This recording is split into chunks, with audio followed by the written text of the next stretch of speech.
राम राजा के घर अवश्य पैदा हुए, पर जैसा दुख उन्होंने भोगा उस प्रकार का उदाहरण इतिहास में कोई और नहीं है। 16 वर्ष की छोटी आयु में महर्षि विश्वामित्र उन्हें वन ले गए। राजा बनने वाले थे, पर उससे पहले ही 21 वर्ष की आयु में वनवास मिल गया। पिता की मृत्यु हो गई। वन में 13 साल भटकते रहे और राक्षसों से संघर्ष करते रहे। भरत जैसे भाई का हृदय तोड़ना पड़ा। अंतिम वर्ष में पत्नी का हरण हो गया। पत्नी वियोग में दर दर भटकते रहे। पितृतुल्य जटायु का अंतिम संस्कार किया। बाली को छल से मारने का लांछन उन पर लगा।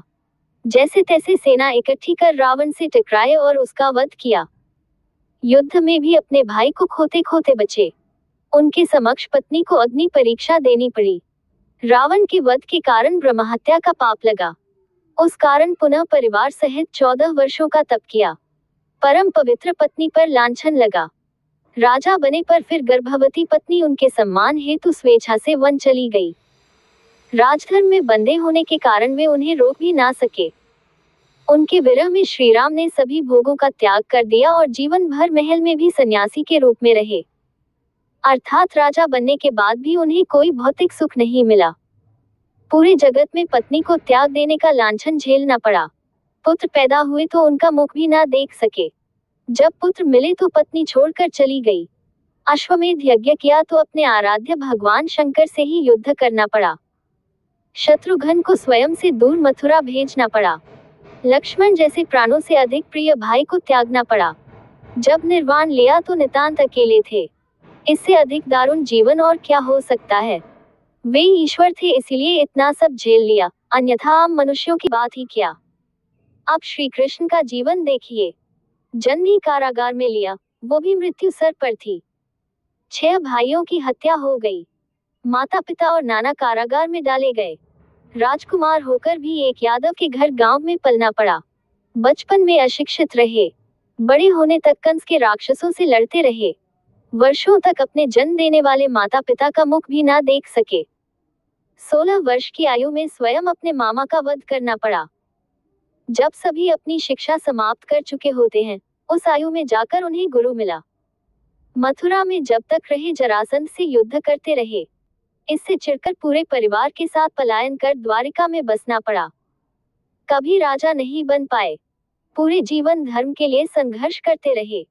रणछोड़ और छली जैसे संबोधन उन्हें मिले।